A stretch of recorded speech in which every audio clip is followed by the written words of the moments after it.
안녕하세요. 전 홍콩국제중재센터 서울사무소 대표 변호사 켈리입니다. 오늘도 많은 분들이 참석해 주셨는데요. 이렇게 소중한 시간 내서 저희 웹 세미나에 신청해 주셔서 감사합니다. 벌써 HKIC에서 네 번째이자 마지막 한국어 세미나인데요. 처음으로 웨비나 할 때는 낯설고 떨렸는데 벌써 마지막이라니까 되게 아쉬운데 저희 HKIC 한국어 웹 세미나 두 번째 시리즈는 가을에 다시 시작할 예정입니다. 그러면 이제 시작해 보겠습니다. 오늘 웹 세미나는 중재 조항에 대한 토픽입니다. 크게 5가지 파트로 진행을 될 예정인데요. 첫 번째로 커빙튼 서울사무소의 정경화 변호사님께서 중재 조항의 중요한 이슈들을 설명해 주시겠습니다. 정경화 변호사님은 커빙튼 앤 버링 국제중재팀의 of counsel로 재직 중이시고요. 상사중재, 건설중재 및 투자중재 등 모든 종류의 국제중재 업무를 담당하고 계십니다. 두 번째로는 김우재 변호사님께서 중재 합의 조항 작성 시 유의사항들을 다루어 주시겠습니다. 김우재 변호사님은 2013년부터 법무법인 태평양에서 근무하셨고 지금은 파트너 변호사님으로 국제건설 및 투자자 중재 관련 업무 맡고 계십니다. 이어서 박영석 변호사님께서 중재조항 합의하실 때, 협상하실 때 알아야 할 중요한 포인트와 협상을 잘 이끌 수 있는 팁들을 공유하실 예정입니다. 박영석 변호사님은 김앤장의 국제중재 및 분쟁 그룹의 파트너 변호사로 근무하셨고요. A트림 사내 변호사님으로도 근무하셨고 지금은 KL 파트너스에서 재직 중이십니다.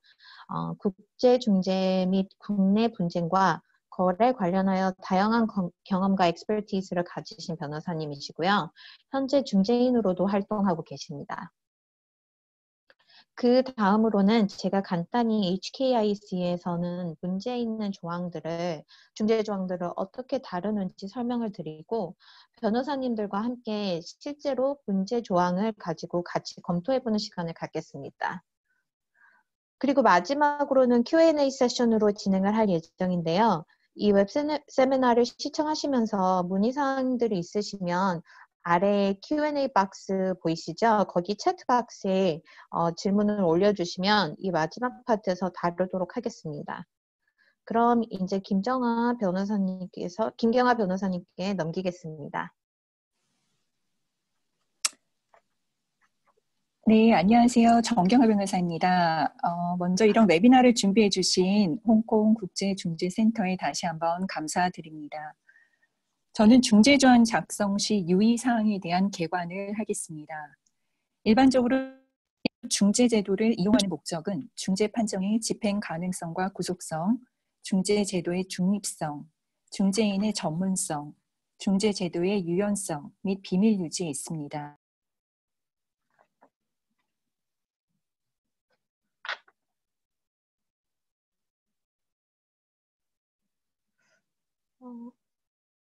변호사님, 제가 지금 안 들리는데 뮤트로 된 것 같거든요.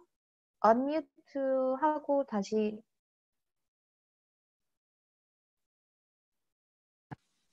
네, 변호사님 들리세요, 지금? 네. 변호사님 뮤트로 돼 있어서 네, 네, 처음부터 안 조금 들리셨나요? 아니요. 처음엔 들렸는데 방금. 오케이, I see. 죄송합니다. 네. 네, 지금 슬라이드, 그 조금만 다음 돌려서 슬라이드. 네. 여기서부터 처음부터 진행을 해주시겠어요? 네네. 네네네. 네. 일반적으로 중재제도를 이용하는 목적은 중재 판정의 집행 가능성, 구속성, 중재제도의 중립성, 중재인의 전문성, 중재제도의 유연성, 비밀 유지에 있을 것입니다. 그 다음 슬라이드 넘겨주시겠습니까? 예. 먼저 중재합의란 계약상의 분쟁인지 여부에 관계없이 일정한 법률 관계에 관하여 당사자 간에 이미 발생하였거나 앞으로 발생할 수 있는 분쟁의 전부 또는 일부를 중재에 의하여 해결하도록 하는 당사자 간의 합의입니다. 즉 계약상 분쟁뿐만 아니라 비계약상 분쟁도 중재 합의의 대상이 될 수 있습니다. 그 다음 슬라이드 보시면 예, 중재의 대상 부분입니다. 이는 일반적으로 사법상의 분쟁에 한정된다라고 할 수 있고요. 1958년 외국 중재 판정의 승인 및 집행에 관한 협약, 일명 저희가 뉴욕 협약이라고 많이 지칭하죠. 제2조는 상사 유보 선언을 인정하고 있습니다. 그런데 대한민국이 본 협약 가입 시 상사 유보 선언을 하였기 때문에 공정거래 분쟁이나 특허의 유무효 등의 문제는 중재의 대상이 되기 어렵습니다. 네, 그 다음 슬라이드로 넘어가시면 중재합의의 방식입니다. 중재합의는 서면에 의하여야 한다라는 것이 뉴욕 협약 및 각국 입법례의 입장인데요. 뉴욕 협약 제2조를 살펴보면 주된 계약에 들어있는 중재조항, 주된 계약과 별도의 중재합의로서 당사자들의 서명이 있는 경우, 세 번째로는 서신이나 정보의 교환에 의해 교환에 포함된 주된 계약에 들어있는 중재조항, 그리고 마지막으로는 서신이나 정보의 교환에 포함된 별도로 체결된 중재 합의, 이 네 가지를 인정을 하고 있습니다. 네, 1958년에 체결된 협약이어서 뭐 이메일이라던가 팩스 이러한 지금 현재 이제 많이 쓰는 통신 수단을 포함이 되어 있지 않습니다. 하지만 2016년 우리나라 개정중재법은 서면 요건을 대폭 완화하면서 현재 우리가 일반 생활에서 많이 사용하는 그런 기타 통신 수단의 경우도 많이 포함했습니다. 하지만 가장 중요하게 생각해야 될 부분은 중재 판정의 집행 문제를 고려한다면 뉴욕 협약 제2조의 서면 요건을 충족해야 한다라는 점입니다. 네, 이런 부분을 조항 작성 시에 유의를 하시면 좋을 것 같습니다. 네, 그 다음 슬라이드로 넘어가시면 네, 중재 조항의 중요 요소에 대해서 살펴보겠습니다. 중재 조항에서 가장 중요한 것은 중재에 의하여 분쟁을 해결한다는 당사자들 간 의사의 합치일 것입니다. 이와 관련하여 문제되는 경우가 스플리트 클로스와 관련된 것입니다. 이 스플리트 클로스는 분쟁의 해결을 중재에 의할 것인지 그렇지 않으면 소송에 의할 것인지의 선택권을 일방 또는 쌍방에게 부여하는 조항입니다. 일부 국가에서는 스플리트 클로스가 유효하지 않으므로 주의할 필요가 있고 특히 중재 판정을 집행할 국가의 입장에 유의할 필요가 있겠습니다. 네, 영국, 뉴질랜드, 홍콩에서는 이를 유효하다라고 보는 경우가 있습니다. 네, 그 다음은 중재지입니다. 어떻게 보면 가장 중요하다라고 할 수 있는 부분이 이제 중재지일 텐데요. 중재지는 중재 절차의 법적 주소라고 할 수 있습니다. 일반적으로 중재지법이 중재 절차의 절차법으로 적용이 되고 중재지는 뉴욕 협약의 적용 여부 판단 시 중재 판정이 모국지가 되며 중재 판정 취소 의소를 제기할 수 있는 곳이 됩니다. 당사자 간의 중재지에 관한 합의가 없는 경우 당사자들이 합의한 중재 규칙 또는 중재법에 따라 중재지가 결정될 수 있습니다. 예컨대 HKIAC 중재규칙 제14.1조를 보면 당사자들의 합의가 없는 경우 중재지는 홍콩으로 하고 중재 판정부가 여러 사정을 고려해서 다른 장소로 정할 수 있다라고 규정하고 있습니다. 중재지와 구별하여야 하는 개념이 중재 장소입니다. 중재 장소는 이제 venue라고 하는데요, 영어로 중재 심리 등이 행해지는 물리적인 장소를 의미합니다. 이 부분에 대해서는 이제 추후 발표하시는 변호사님께서 조금 더 구체적으로 설명을 하실 테니까 제가 깊게 들어가지는 않겠습니다. 이에 대한 이제 HKIS 중재 규칙은 제14.2조에서 당사자들이 달리 합의하지 않는 한 중재 판정부가 결정한다라고 정하고 있습니다. 중재지 선택에서 가장 중요한 부분은 판정의 집행 가능성이라는 측면에서 뉴욕 협약에 가입된 국가 내 장소를 중재지로 정할 필요가 있습니다. 그리고 간혹가다 중재지를 복수로 정하시는 경우가 있는데 이것도 유의하시고 한 곳으로 정하셔야 합니다. 네, 그 다음 슬라이드를 보시면 네, 이 부분이 1958년 뉴욕 협약 가입국의 현황을 보여주는 지도입니다. 이 지도에서 이제 파란색으로 이제 된 부분이 가입하고 이제 비준한 국가들, 그래서 그 협약 자체가 이제 효력을 발생하고 있는 국가들입니다. 우리가 볼 때 저희가 생각하는 많은 국가들이 이제 가입한 것으로 보이는데요. 현재까지 가입하지 않은 국가로는 이라크, 리비아, 콩고, 소말리아 등 약 35개국이 있습니다. 네, 그 다음 넘겨주시면 네, 중재 조항에 명시하는 중거법은 중재 합의의 해석, 이유 무효 등에 적용되는 것입니다. 주된 계약의 실질법과 다른 경우에 중재 조항이 이를 명시하게 됩니다. 그러나 중재 합의의 실질법과 주된 계약의 실질법이 일치하는 경우가 일반적이어서 중재 조항에 별도의 중거법을 지정하지 않는 경우가 많습니다. 중재 조항에는 중재인에 관한 내용도 포함됩니다. 중재인의 숫자, 그 자격, 선임 기간을 지정하는 경우가 있습니다. 먼저 중재인의 숫자로는 당사자 간의 합의에 따라 1인 또는 3인으로 정하는데 경우에 따라서는 이보다 더 많을 수도 있습니다. 저희가 짝수로 정하는 것보다 홀수로 정하는 것이 이제 판정의 결과에 명확한 결론을 내리는데 조금 더 유리하겠죠. 네. 중재인의 자격에 관하여서는 입법례상 제한은 없습니다. 또한 변호사 등 전문가일 것도 요구하지도 않습니다.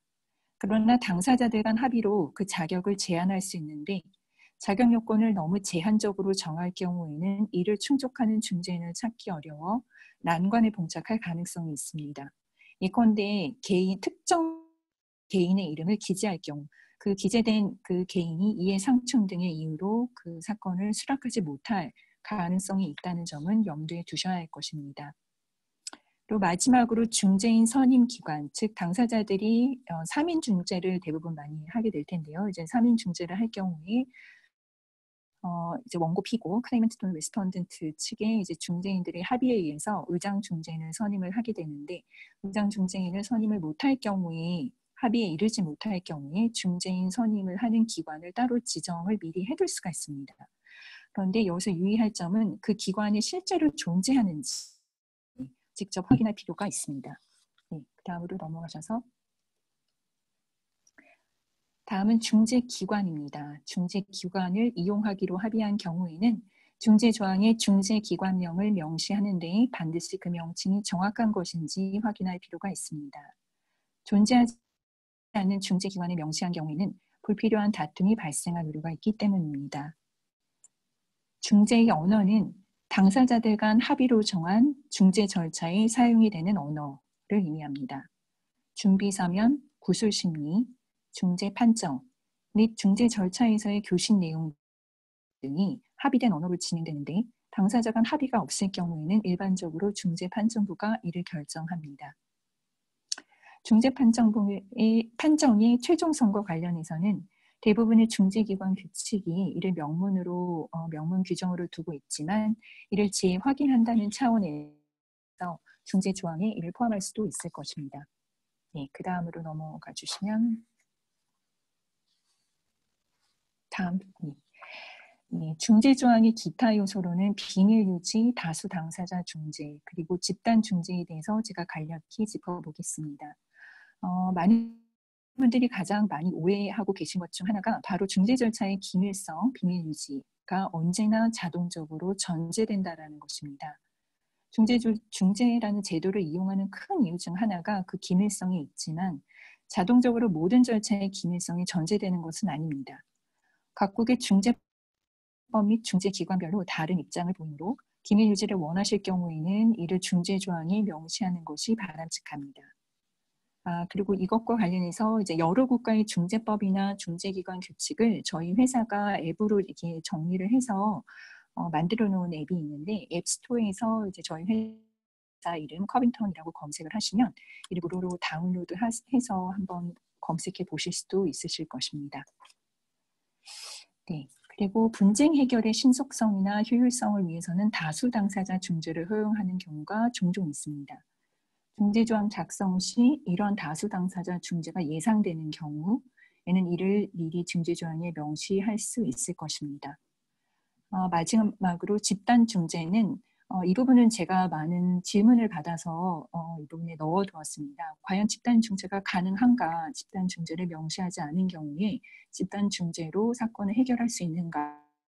이런 부분들이 실제 이제 기업에서 그 계약서를 작성하시는 변호사님들이 직면하는 문제 중에 하나인 것으로 알고 있는데요. 이런 집단 중재는 집단 소송처럼 공동의 이해관계가 있는 다수가 중재를 제기하는 것입니다. 재정을 책임 같은 경우를 생각해 보시면 될 것 같습니다.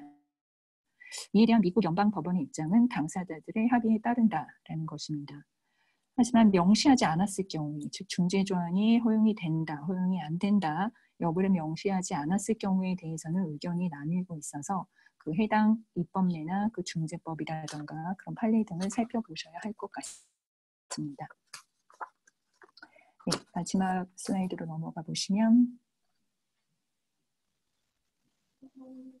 예. 마지막 이 부분 슬라이드는 지금까지 저희가 논의한 내용이 포함된 표준 중재 조항입니다. 한번 일독해 보시면 정리하시는 데 도움이 되실 것 같아서 제가 HKIAC 웹사이트에서 이 내용을 한번 가져와 보았습니다. 이로써 제 발표를 마무리하겠습니다. 감사합니다. 정 변호사님 감사합니다. 많은 좋은 정보를 주셔서 도움이 많이 될 것 같습니다. 그럼 다음으로 김우재 변호사님께서 발표해 주시겠습니다. 예, 안녕하십니까. 태평양에서 김우재 변호사입니다. 오늘 이렇게 좋은 웨비나 기회를 주신 점 대단히 감사드립니다. 저는 이제 정 변호사님께서 지금 이제 중재 합의의 그 이제 일반적인 내용에 대해서 잘 설명해 주셨는데요. 저는 이제 그 부분들 중에서 중재지, 그리고 중거법, 그리고 중재기관과 비기관 중재 이런 부분들에 대해서 조금 더 자세히 설명을 드리도록 하겠습니다. 중재지라는 거는 이제 중재 장소와 이제 보통 혼돈이 이제 하시는 경우가 약간 있는데요. 근데 보시면 이제 슬라이드에서 보시는 바와 같이 통상 이제 place of arbitration 또는 seat of arbitration이라고 통상 이제 표현이 됩니다. 그래서 이제 중재의 법적 주소를 두는 장소 이렇게 보통 저희가 정의가 되는데 좀 애매한 그런 개념입니다. 근데 보시면은 순전히 이제 법적인 개념으로 이제 실제로 심리 즉 히어링이 이루어지는 그런 중재 장소 방금 정 변호사께서 말씀해 주신 그 베뉴와는 다른 개념입니다. 그래서 이제 그 세 번째 그 포인트를 보시면은 법원의 개입이나 간섭을 결정하는 이제 중요한 요소이다. 그리고 유명한 도시 위주로 평범하게 선택하라 이렇게 제가 말씀을 드렸는데요.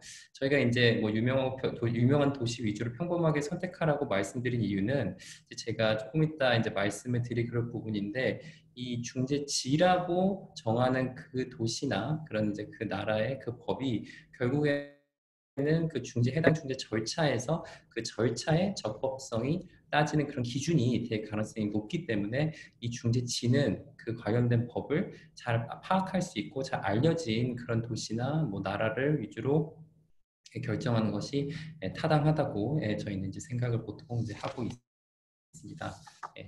다음으로 보여주십시오. 예, 중재지와 이제 조금 더 구별되는 이제 법적인 개념이 중재지와 구별되는 것이 이제 중재 장소입니다. 그래서 이제 venue라는 이제 말을 저희가 보통 쓰는데요. 실제 이제 중재 절차에 있어가지고 이제 심리가 이루어지는 장소. 그래서 이제 통상적으로는 중재지와는 동일한 경우가 이제 많습니다. 하지만 이게 반드시 그런 경우가 아닌데 이제 법적인 개념인 중재지와는 다르게 중재 장소를 이제 결정하심에 있어서는 오히려 그 물적 시설이나 아니면 히어링, 즉 심리 기일을 진행하는 데 있어가지고 그런 인프라가 잘 확보되어 있는지가 중요한 기준이 될 것 같습니다. 그래서 실무상으로는 이제 뭐 잘 아시는 바와 같이 뭐 파리나 런던, 홍콩 같은 대도시들이 이제 선호가 되는데 서울에서도 최근에 이제 그 심리 기일을 진행하는 경우가 점점 더 늘어나고 있습니다. 다음 슬라이드 넘기겠습니다. 그래서 말씀드린 대로 지금 중재지와 이제 중재 장소는 이제 별개의 그런 개념으로 이제 보시면 될 것 같습니다. 그래서 뭐 중재지는 파리 또는 뭐 그 홍콩으로 정하면서 중재 장소는 정작 뭐 당사자들이 더 편한 뭐 싱가포르든지 아니면 서울 이렇게 이제 하는 것도 충분히 가능하기 때문에 이런 부분들은 이제 중재 합의 조항을 이제 계약서에서 정하심에 있어가지고 충분히 고려하시는 것이 필요하다고 생각을 하고 있습니다. 그냥 좀 쉽게 말씀을 드리면은 이제 중재지, 즉 법적인 중재지를 어느 도시로 정했다고 해가지고 그 심리 기일이 열리는 중재 장소를 그 도시나 그 나라로 정할 필요는 없다. 이렇게 이해를 해주시면 될 것 같습니다. 다음 슬라이드 보겠습니다. 그래서 중재 지위와 이제 중재 장소에 있어서 이제 제가 일반적인 이제 개념에 대해서 설명을 드렸는데요. 근데 요즘 이제 뭐 코로나 이런 사태와 관련해가지고 이제 좀 문제가 되고 있는 것이 이제 중재 장소, 즉 심리를 어디서 열지와 관련된 중재 장소에 대해서 과연 이제 이 virtual hearing, 즉 비디오 컨퍼런스나를 통한 이런 이제 히어링 심리 기기를 진행하는 것이 좋은가, 아니면은 이것이 필요한가에 대한 다양한 그런 논의가 있습니다. 그래서 뭐 원체 요즘 논의가 많기 때문에 제가 이제 이 자리에서 지금 모든 논의를 다 소개시켜 드릴 수는 없는데, 근데 이제 좀 고려를 해 보셔야 되는 것은, 만약에 지금 중재를 진행하고 있으시다고 하면은 고려해 보셔야 될 점은, 이제 지금 그 중재 절차에 있어가지고 이런 virtual hearing을 하는 것이 유리한가, 그런 부분에 있어서는 이제 신청인과 피신청인의 입장이 다를 수가 있습니다. 그래서 신청인 같은 경우에는 이제 자기 주장을 조금 더 강하게 어필을 해야 되기 때문에 이런 화면을 통한 이제 virtual hearing에 대해서는 조금 더 유보적으로 입장을 취할 가능성이 좀 있고, 반면 이제 피신청인 입장에서는 이제 그런 신청인 만큼 뭔가 더 이렇게 어필을 할 그런 필요성이 좀 떨어지기 때문에 이런 virtual hearing을 이제 진행하는 것에 대해서는 조금 더 이제 개방적으로 좀 더 이렇게 수용할 수 있는 그런 입장을 취하는 경우도 있습니다. 모쪼록 이 부분에 대해서는 지금 현재 실무상 논의가 굉장히 많기 때문에 관련된 부분이 문제가 되면은 대리인과 적절히 협의를 해 보시는 게 필요하다고 생각이 됩니다. 다음 슬라이드 보겠습니다. 다음으로 저희가 말씀드릴 부분은 기관 중재와 이제 비기관 중재입니다. 그래서 이제 용어에서 뭐 아시는 바와 같이 기관 중재는 이제 중재를 관리하는 이제 여러 저명한 기관들이 감독하에 진행된 중재를 의미합니다. 그래서 뭐 그 기관에는 지금 본 행사를 주관하고 있는 이제 HKIC를 비롯해서 뭐 ICC, 뭐 시약, ACI, KCAB 등 여러 나라의 저명한 그런 중재 기관들이 있습니다. 근데 이제 이에 비해서 이제 비기관 중재를 제가 좀 더 설명을 드리면요. 다음 슬라이드 부탁드리겠습니다. 비기관 중재는 이제 제가 방금 말씀을 드린 이런 여러 중재 기관의 관여 없이 이루어지는 그런 중재라고 이해를 해 주시면 됩니다. 그래서 이제 왜 그러면은 굳이 비기관 중재를 하는 건가? 이제 기관 중재를 하면은 이제 HKIC의 경우에는 HKIC 이제 룰도 있고, 그런 기관 중재에서 룰이나 그 행정적인 서포트를 받을 수 있는데, 뭐 왜 굳이 비기관 중재를 하는가에 대해서 혹시 궁금하시면은, 많은 경우에 있어서는 이제 그런 행정 비용 같은 것을 조금 더 절감하기 위해서, 또는 중재 기관의 뭐 통제나 이런 부분에 대해서 조금 더 자유롭게 이제 중재 절차를 이제 진행하기 위해서 비기관 중재를 이제 선택하는 그런 경우가 있습니다. 근데 한 가지 유의하셔야 될 점은, 실무적으로는 이제 비기관 중재를 선택을 하면서도 중재 규칙을 미리 정해두는 경우가 많습니다. 즉 비기관 중재를 한다고 해가지고 전혀 중재 규칙이 없다라고 이렇게 이해하시는 것은 맞지 않다고 생각이 됩니다. 관련해서 가장 대표적인 비기관 중재는 이제 운시트럴 중재 규칙에 따른 중재라고 보시면 될 것 같습니다. 그래서 비기관 중재, 즉 ad hoc arbitration이라고 보통 이제 얘기를 하는데, 이런 경우에서는 많은 경우에 있어서 운시트럴 중재 규칙에 따른다라고 보통 중재 합의에 많이 포함되는 경우가 많습니다. 다만 제가 여기 슬라이드에서도 말씀드린 바와 같이 운시트럴은 이제 중재 기관, 즉 HKIC와 같은 중재 기관이 아닙니다. 그래서 이 규칙은 적용이 될 수 있지만 운시트럴 자체가 중재 절차에 개입하지는 않습니다. 그래서 그 부분은 차이점이라고 보시면 될 것 같습니다.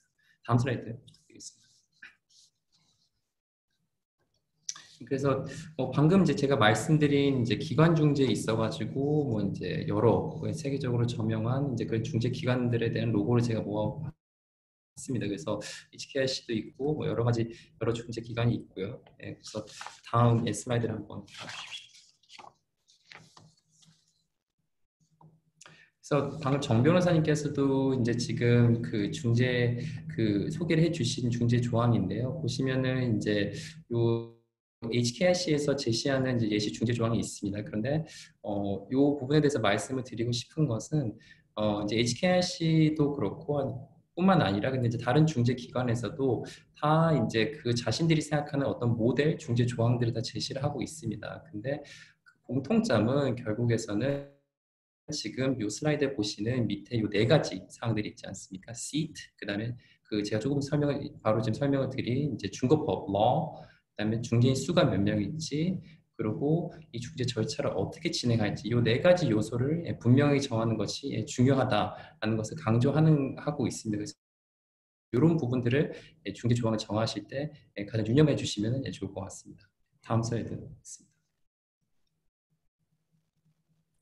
마지막으로 제가 그 설명을 드릴 부분이 중거법에 대한 부분입니다. 그래서 이제 항상 applicable law라고 이제 저희가 보통 이제 얘기를 하는데, 뭐, 그 분쟁의 이제 실체에 대해서 이제 어떤 그 다툼에 있어가지고 이제 실체적으로 적용된 법이 뭐냐라고 이제 물어보시면은 많은 경우에 있어서 뭐 90% 이상의 경우에서는 그 법이 뭔지는 계약서에서 정해놨기 때문에 그 법을 따르면 됩니다. 그래서 그거에 대해서 분석을 하면 되는데, 근데 이제 한 가지 이제 정 변호사님께서 말씀해 주셨지만 중재 합의와 관련해서는 이제 이 중재 합의가 과연 그 중재 합의와 관련되는 여러 이슈들을 어떤 법을 기준으로 판단할 것인가는 이 중재의 실체, 즉 substance와 관련해서 적용되는 법과는 다를 수가 있습니다. 그래서 이 부분을 이제 중재 합의의 독립성의 원칙이라고 이제 저희가 보통 말씀을 드리는데요.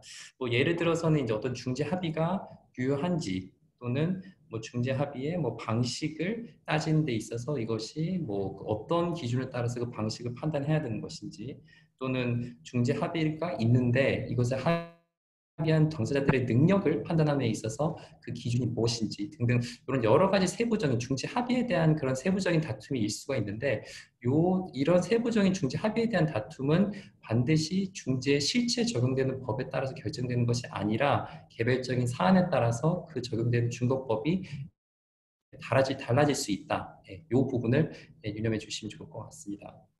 마지막으로 중재 관련 절차법이 있는데 항상 조금 애매한 부분이라고 보시면 됩니다. 그런데 기본적으로 가장 이제 다수의 그런 이제 견해나 통념은 지금 중재에 관련된 절차법은, 그러니까 정 변호사님께도 잠시 말씀 주셨지만 중재지에서 적용된 중재지의 법이 가장 이제 그 기본적인 그 원칙 기준이 된다라는 것이 다수의 그런 견해입니다. 거기다가 지금 만약 기간 중재인 경우에 있어서는 해당 중재 기관의 규칙이 또 적용될 수 있다. 이런 두 가지 요소들이 중재에 대한 절차의 기준이 된다라고 이해해 주시면 될 것 같습니다. 감사합니다. 네, 감사합니다. 김우재 변호사님. 조금 더 구체적인 설명을 잘 해주셨는데요. 김우재 변호사님께서 설명해 주신 그 UNCTRA rules 하고 이제 institution rules 이렇게 말씀을 해주셨는데, 추가적으로 조금 더 설명을 드리자면, 저희 HKIAC에서는 ad hoc UNCTRA rules로도 administration을 하고, 그리고 저희 HKIC rules로도 administration을 진행을 하고 있습니다. 그러면 이어서 박경석 변호사님께 부탁을 드리겠습니다.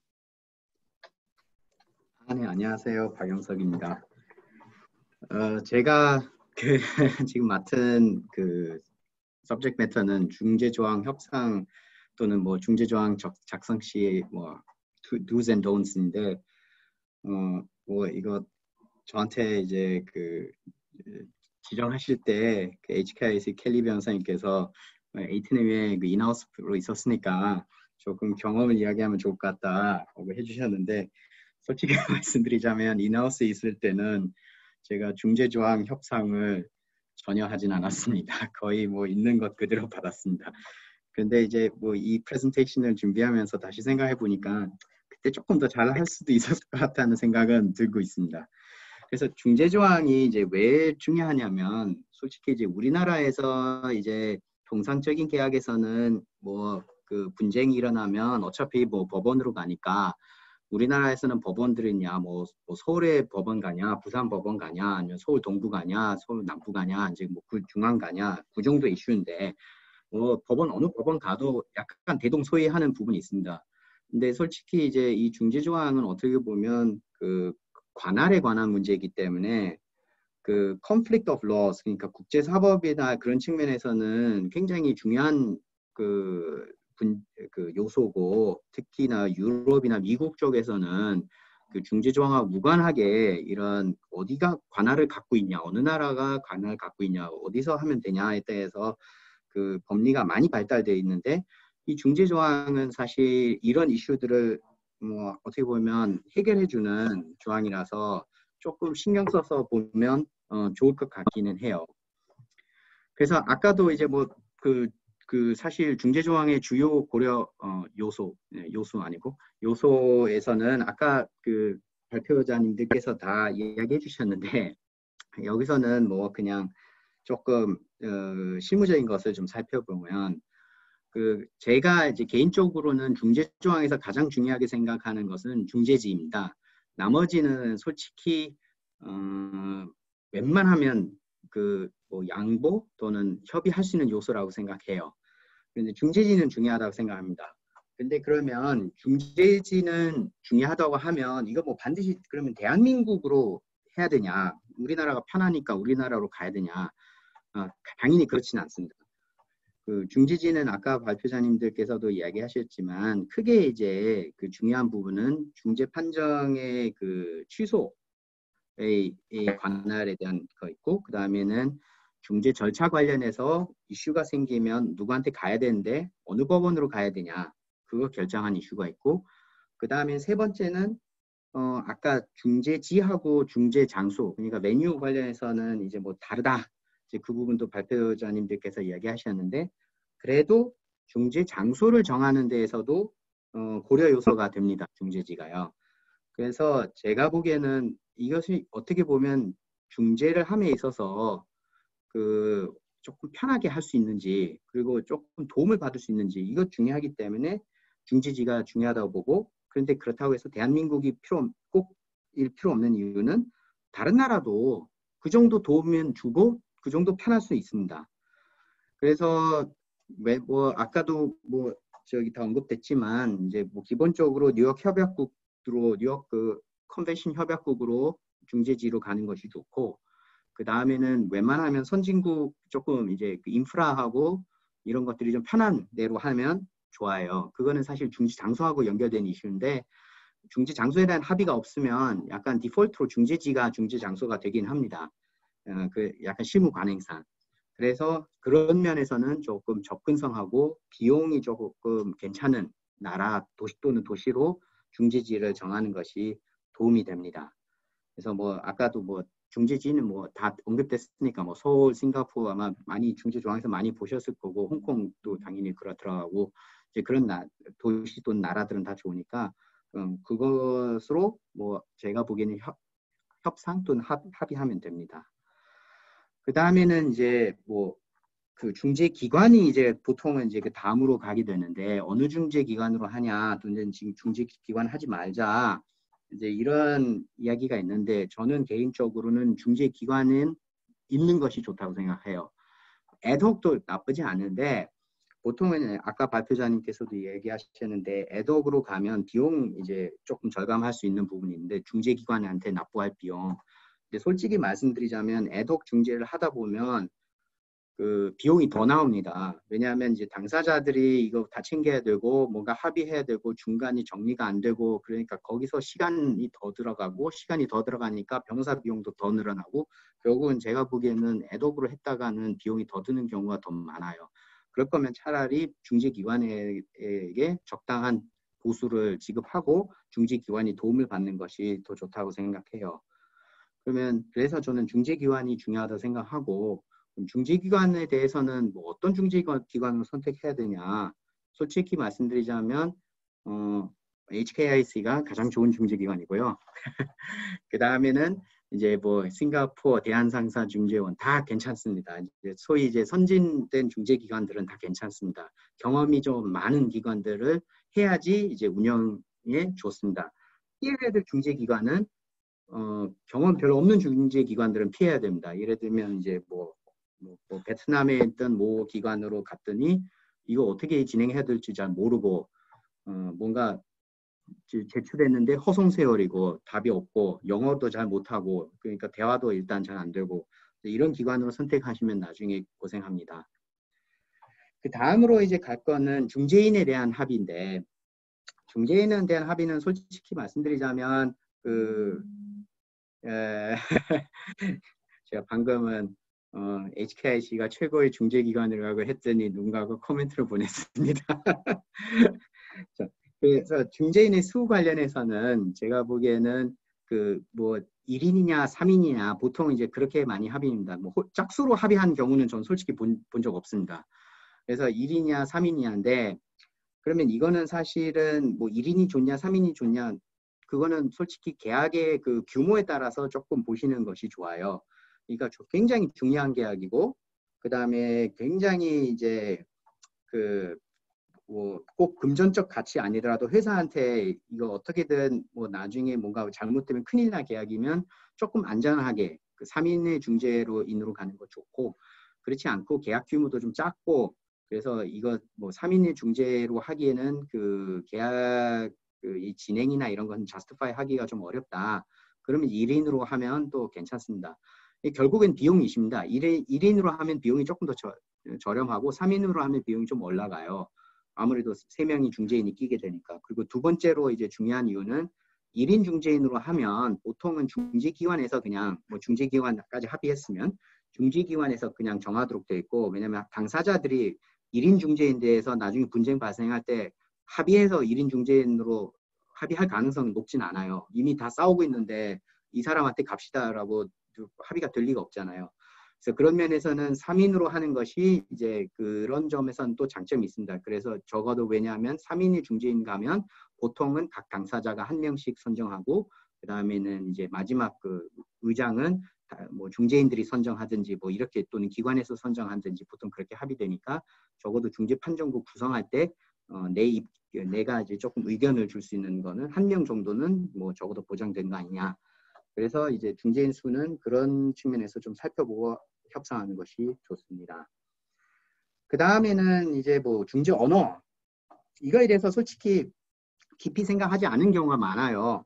왜냐하면 이제 통상적으로 계약서의 언어를 따른 경우도 많고 그 다음에는 뭐 중재 언어가 뭐 계약 협상 막 하고 있는데 뭐 언어 따지고 앉아 있을 뭐 그런 시간도 없고 그런데 이거는 은근히 중요할 수 있는 거는 이거야말로 비용에 엄청난 영향을 미쳐요. 예를 들면 중국 뭐 보통은 이제 영미계 영미 상대방으로 해서 영미계 당사자 상대방으로 해서 협상할 때 그럼 계약이 영어로 된 경우가 많으니까 중재 언어도 뭐 자동으로 영어로 된 경우가 많아서 별 이슈가 없는데 예를 들면 이제 중국 그 당사자하고 계약 협상할 때 그러면 이제 계약서 자체도 이제 북문 및 중문으로 작성된 경우가 많고 그러다 보니까 이제 중재 언어도 정해야 되는데 그때는 이제 뭐 각 당사자가 양보하기 싫으니까 중국어 앤드 한국어로 하자. 이렇게 이제 합의 많이 하는데 그렇게 되면 이제 중재를 진행함에 있어서는 모든 것을 다 번역해야 돼요. 중국어도 있어야 되고 한국어도 있어야 되니까 이거 비용이 어마어마하게 많이 들어갑니다. 그래서 이런 경우에는 조금 협상할 때 좀 생각해보고 이건 뭐 중국어로 진행함에 있어서 이 계약 자체가 이제 나중에 생산되는 증거나 서류들이나 뭐 중문으로 더 많다 아니면 한국말도 많을 것 같다 아니면 영어로 될 것 같다 그러면 차라리 이런 그 계약이 진행 관련된 언어로 하는 것이 더 좋을 수도 있어요. 비용도 절감되고 나중에 분쟁이 발생할 때 제가 보기에는 이제 협상할 때 이제 keep in mind 해야 될 거는 이 네 가지 정도로 보시면 되고요. 그다음 다음 슬라이드로 넘어가면 그럼 언제 어떻게 협상하는 것이 좋냐? 항상 나오는 질문에는 처음에 하는 거 맞냐, 아니면 마지막에 하는 거 맞냐? 뭐 그리고 통상적으로는 마지막에 하게 되죠. 중재 조항 자체가 이제 계약의 끄트머리가 있기 때문에 뭐 마지막에 이제 뭐 보통 하게 되죠. 중고법하고 보통 같이 붙어 있으니까. 그래서 솔직히 말씀드리자면 마지막에도 많이 해요. 그래서 뭐 마지막에 했다고 해서 이거 뭐 큰 문제냐? 저는 그렇게 생각하지는 않습니다. 다만 제가 이제 뭐 굳이 말씀드리자면 그 중재 조항 자체가 솔직히 이렇게 뭐가 분쟁의 여지가 많은 조항은 아니에요. 나중에야 이제 뭐 중재지 어디로 하냐, 우리나라로 하냐, 상대방 나라로 하냐, 중재기관도 우리나라 중재기관을 하냐, 제3위 중재기관을 하냐, 뭐 이 정도 뭐 조금 차이가 있을 수 있는데 조항 자체가 뭐 그렇게 뭐 다툼의 여지가 많아야 될 조항은 아니거든요. 근데 꼭 마지막에 협상하기 때문에 다툼이 좀 일어나요. 왜냐하면 뭐 실컷 협상했잖아요. 다른 조항 가지고 실컷 협상하면서 양보도 하고 뭐 양보 당하기도 하고 자기가 이제 주장하기도 하고 그랬는데 이제 뭐 어떻게 보면 협상 진행 중에는 이제 상대방하고는 이미 어느 정도 이제 조금 갈등 상황이라고 해야 되나요? 그런 상황에서 진행했는데 이제 마지막 중재조항 협상하다 보니까 그 태도가 이제 유지되는 거죠. 그러다가 쉬운 것도 그냥 잘 협상 안 된 경우가 있습니다. 그래서 제가 보기에는 중재조항 같은 경우는 협상 초기에 조금 원하는 내용을 미리 좀 놓고 약간 다툼이 별로 뭐 그렇게 크리티컬하지 않은 것들은 좀 미리 정리하면 의외로 중재조항은 좀 쉽게 넘어갈 수 있는 부분들이 좀 있습니다.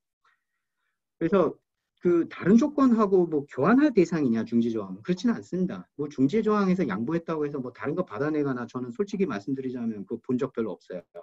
보통 보는 건 뭐냐면 중거법하고 중재조항을 이제 뭐 왔다 갔다 하는 거 있습니다. 뭐 중거법은 뭐 상대방 법으로 하고 그 대신 중재조항에서는 내가 원하는 기관으로 집어넣고 또는 내가 중재지휘로 하고 싶은데 넣고 뭐 이런 식으로 하는 협상들을 좀 가끔 보는데 그게 사실은 별로 관련 없는 두 조항들을 협상하는 겁니다.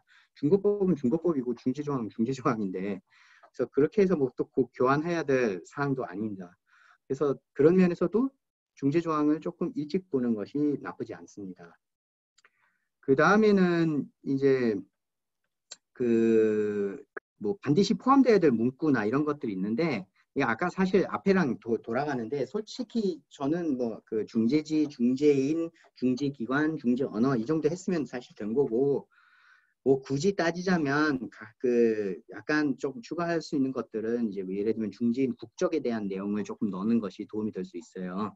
그러니까 뭐 보통 중재기관, 중재규칙들에서는 그런 내용들은 다 들어있긴 해요. 뭐 의장 중재인은 뭐 제3위 국적이어야 된다는 등 뭐 이런 것들은 다 있는데 그래도 이제 혹시 조금 불편한 국적들이 있거나 그러면 그것을 중재조항에 중재인들은 이런 국적이면 안 된다라고 미리 좀 넣으면 좀 도움이 될 수는 있습니다. 예, 다음 슬라이드로 넘어가시면 됩니다. 지금 쉽게 하는 실수들은 뭐냐? 솔직히 쉽게 하는 실수는 그렇게 많지는 않아요. 뭐 이제 아주 그 협상 초보자이면 뭐 중재기관도 잘못 쓰고 뭐 문구도 좀 이상하고 뭐 그러면 이제 그런데 이제 웬만하면 이제 또 변호사님들도 많이 붙어 계시고 인하우스도 많이 계시고 그러면 이제 뭐 솔직히 이제 인터넷에 나오는 그 모델 중재 조항을 갖다 붙이기도 많이 하고 그러니까 뭐 그렇게 막 엄청나게 틀리거나 그럴 가능성 별로 없어요. 근데 이제 쉽게 하는 실수들은 중재기관하고 중재규칙 사이에 이제 막 싸움이라는 경우가 있을 수는 있어요. 요즘은 많지는 않은데 조금 가끔 보는 거는 왜냐 당사자들이 싸우다가 나는 이 중재기관으로 가고 싶은데 상대방은 저쪽 중재기관으로 가고 싶은데 그러다가 이제 뭐 갑자기 이것에 대한 협의점으로는 중재기관은 네가 원하는 걸로 하고 중재규칙은 내가 원하는 걸로 하자 뭐 이렇게 해서 가는 경우가 있어요. 그거는 이제 솔직히 좋지는 않습니다. 왜냐하면 어떤 중재기관들은 타 기관의 중재규칙에 따라서도 그 케이스를 매니징하고도 그러긴 한데 어쨌든 간에 중재기관하고 중재규칙은 하나의 뭐라고 해야 되나요? 부부인데 갈라놔가지고 다른 쪽하고 붙는 거는 조금 나중에 진행에는 좀 문제가 발생해요. 그리고 어떤 경우에는 어떤 중재기관은 그걸 하기 싫어해요. 그래서 그거는 가능하면 안 하는 게 맞고요. 그거는 협상의 중간으로 이끌어낸 협상은 아니에요. 예. 그 다음에는 이제 뭐 중재 조항을 넣다 보니까 중재 조항은 이제 합의에 따라서 분쟁 해결하는 거니까 해결 절차를 정하니까 뭐 마음대로 이제 뭐 내가 원한 것들 다 집어넣는 거 어떠냐 법원으로도 일단 한번 가보고 그다음 중재로도 해보고 이런 걸 하면 안 돼요. 왜냐하면 중재 조항은 어쨌든 관할에 대한 건데 그거 애매하게 해버리면 나중에 관할에 다툼이 발생해요. 이 분쟁의 관할이 누가 갖고 있냐. 그러면 이건 누구한테 도움이 되냐면 그 분쟁이 피신청에는 좋아요. 왜냐하면 자기는 이제 피신청이니까 분쟁에 막고 싶은 거죠. 그러면 이제 관할 주장 여러 개 할 수 있으면 피신청이 좋죠. 신청에는 이제 괴롭죠. 이거 일단 관할을 정리부터 해야 되고 그 다음부터 내 분쟁의 내용에 대해서 싸울 수 있는데 그래서 이런 거는 안 하는 게 맞아요. 깔끔하게 가는 게 맞아요. 조금 고려할 수 있는 거는 앞에다가 미디에이션 먼저 하고 그다음 중재 들어가고 뭐 이런 거는 조금 뭐 요즘 트렌디한 중재 조항들도 뭐 이거 많이 장려하기도 하고 그런 건 좀 고려할 수는 있습니다. 개인적으로는 저는 뭐 그것도 별로 좋아하진 않습니다. 왜냐하면 싸움이 일어났는데 뭐 미디에이션 조항을 있다고 해서 이게 뭐 반드시 그렇게 가냐 좀 의문이 있습니다. 그래도 뭐 그것을 성공적으로 본 사람들도 꽤 돼요. 미디에이션이 있어가지고 강제적으로 미디에이션 먼저 하고 중재에 들어가서 뭐 꽤 분쟁이 잘 해결됐다고 하는 사례들도 있어서 한번 고려해 볼 수 있어요. 세 번째는 이거는 저는 되게 중요하다고 생각해요. 그 보통은 이제 그 프로젝트를 진행하심에 있어서 계약서가 한 장짜, 그러니까 한 개의 계약서인 경우가 거의 없어요. 요즘 복잡한 프로젝트나 이런 거 보시면 당연히 여러 계약서들이 그 협상되고 그게 다 연결된 계약서들이고 당사자들도 이제 뭐 예를 들면 프로젝트 같은 경우는 프로젝트 파이낸싱 프로젝트 같은 경우에는 뭐 대출은행도 있고 그다음에 뭐 서플라이어도 있고 뭐 여러 개가 붙어 있는데 여기서는 이제 대개 이제 다수 당사자, 다수 계약서가 있다 보니까 중재 조항들이 다 달라질 수가 있어요. 잘못하면. 근데 그렇게 되면 나중에 분쟁이 일어날 때 내가 예를 들면 뭐 대출은행 상대로도 해야 되고 그다음에 뭐 스플라이어에 대해서도 해야 되고 이런 경우에는 그러면 굉장히 복잡해져요. 왜냐하면 중재 조항에 뭐 예를 들면 중재 기관도 다르게 되어 있고 뭐 이렇게 되어 있으면 이거 하나로 해결할 수가 없게 됩니다. 그래서 이런 거는 좀 잘 봐야 되고 그다음에 또 비스무리한 건데 저희가 한 사건들 중에서도 뭐 이런 건 있는데 이제 보통은 뭐 이것 오히려 간단한 건데 supply agreement인데 예를 들면 이제 뭐 통상 보시는 거는 general terms and conditions 뭐 이런 거 보시는 거 있고 그 다음엔 또 구체적인 조항은 뭐 purchase order에 나오고 뭐 이런 경우 있지 않습니까? 그런데 purchase order에 나오는 내용하고 general terms and conditions에 나오는 분쟁 조항 내용이 달라요. 그런 경우가 가끔 있어요. 근데 그렇게 되면 이게 또 어느 쪽이 더 먼저냐, 뭐가 오버룰링한 그 조항이냐, 이거에 대한 다툼이 또 발생해요. 그래서 이런 것 좀 잘 봐야 됩니다. 그다음에 뭐 세 번째로 볼 수 있는 거는 연속된 계약들이 있어요. 뭐 예를 들면 뭐 저 유통업체하고 하는 계약들인데 뭐 2013년에 하나 했고 그다음에 2015년에 또 뭐 업그레이드하고 또 16년에 또 업그레이드하고 뭐 이렇게 했는데 중지 조항이 달라요. 13년, 14년, 15년, 16년짜리에서. 근데 분쟁이 다 똑같아요. 왜냐하면 사실상 그냥 자동 연장한 계약이기 때문에. 그러니까 그런 것도 좀 문제되어 있어요. 그런 것들은 조금 잘 봐야 됩니다. 그래서 마지막으로 이제 중재 조항이 분쟁에 대해서 범위를 어떻게 넓힐까? 이거는 무슨 뜻이냐면 중재를 합의했으면 모든 분쟁을 다 중재로 가는 것이 맞지. 그 중재 조항을 애매하게 좁게 써가지고 그 약간 결국 이게 또 이제 피신청인 쪽에서 나중에 주장할 텐데 빠져나올 구멍을 만들어주면 안 돼요. 그래서 이제 중재 조항에서 가끔 보시면 뭐 in connection with, in relation with, arising out of, 뭐 with respect to 이거 다 집어넣는 겁니다. 가능한 넓게. 예, 그래서 그렇게 해서 이제 그 중재 조항 협상을 고려할 필요가 있습니다. 그래서 마지막은 제가 마지막 슬라이드에서는 사실 모든 발표자님들이 이 조항을 다 갖다 붙였는데 저는 이 프레젠테이션 목적을 위해서 가장 완벽한 중재 조항을 소개했습니다. 이만 마치겠습니다. 감사합니다, 변호사님. 저희 완벽한 중재 인스티튜션을 최고 인스티튜션을 HKIC로 선정해 주셔서 감사합니다. 발표 잘 들었고요. 그럼 이어서 제가 HKIC에서는 문제가 있는 중재 조항을 어떻게 받았을 때 어떻게 검토를 하는지 같이 검토해 보겠습니다. 여기 보시면 HKIC에서 주로 괜찮은 문제 없는 조항들을 많이 받기도 하는데 간혹가다 저희가 이제 문제 조항들을 받기도 합니다. 그럴 때는 저희 권한에 대한 결정을 중재 개시 후 그리고 중재 판정부가 이제 구성되기 전까지입니다. 만약에 중재 판정부가 설립이 되면 그 판정부한테 결정을 맡기기 때문에 그 중간 텀에서만 저희가 결정을 하고 있습니다. 그럼 어떤 이슈들을 다루는지 살펴보겠습니다. 첫 번째는 중재 합의의 존재 유무, 그리고 유효성, 그리고 범위를 검토를 하는데요. 두 번째로는 저희 룰 29조항에 따라 제대로 중재가 파일링, 그리고 시작이 됐는지를 검토를 하고 있습니다. 이제 클레이먼트가 이제 중재를 신청을 하면 간혹가다 이제 respondent 쪽에서 respond 자체를 안 하거나 아니면 respond를 하면서 이거는 제대로 된 valid한 중재 조항이 아니다라고 의의 제기를 할 때도 있고요. 아니면 저희가 이제 파일링을 받았을 때 이거는 문제가 있는데 라고 스스로 검토를 할 때도 있습니다. 세 번째로는 HKIC에서 중재를 관리한 권한이 있는지 여부를 검토를 합니다. 이제 좀 이따가 다음 슬라이드에서 이제 commonly 우리가 보는 문제된 조항들을 이제 살펴보겠는데요. HKIC를 선정을 하면서도 이제 좀 애매모호하게 이제 써 있는 조항들이 있으면 저희가 어디까지 권한이 있는지 이것도 좀 불투명할 때가 있거든요. 이런 경우에는 이런 이슈들을 볼 때는 저희가 prima facie 테스트 스탠더드는 2018년도 HKIC 규칙 아래 중재 합의가 존재하는지 해당 규칙의 중재 합의에 대한 적용 가능성을 검토를 하고요. 아까 말씀드렸다시피 판정부가 설립이 되면 그 권한을 판정부한테 넘기고 있고요. 본 사건의 쟁점들, merits에 대해서는 저희가 전혀 관여 안 하고 있습니다. 그거는 이제 판정부에서 jurisdictional issue가 이제 다 resolve 된 다음에 케이스를 진행하면서 메리트를 다루기 때문에 그거는 저희랑 완전 별개입니다.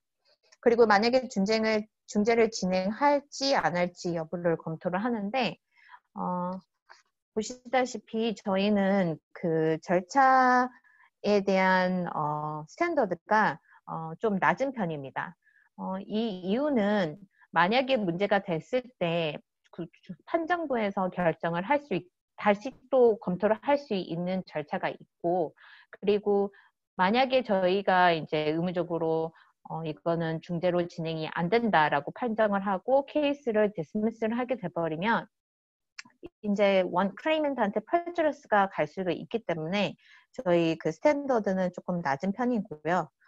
모든 당사자들과 소통을 하고 당사자들 본인이 어피니언을 제출할 기회를 드리고 나서 결정을 내리고 있습니다. 이제 중재판 합의를 구체적으로 워딩, 그러니까 계약서 안에 arbitration clause를 꼼꼼히 보고 그걸로 그 검토로만 하고 있고요. 다른 예외 사항은 크게 중요시 생각 안 하고 있습니다. 그러면 여기 보시면 저희가 주로 보는 좀 불투명한 클래스들을 좀 보겠습니다. 여기 보시면 첫 번째는 중재 기구가 명확하지가 않습니다. Subject to consideration in an arbitration court of Hong Kong. 이런 코트는 홍콩에 없습니다.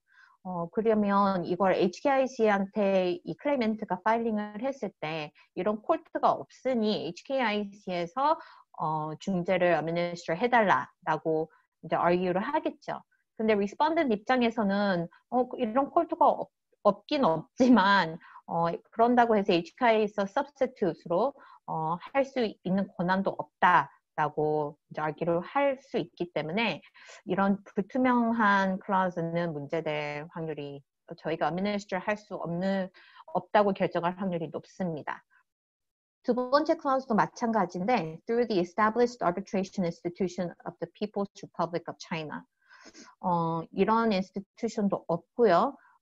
저희는 중국으로 이제 People's Republic of China 이제 중국 밑으로 이제 권한이 내려갔지만 그래도 홍콩이라는 중립된 인스티튜션이기 때문에 저희가 권한이 없을 확률이 높습니다.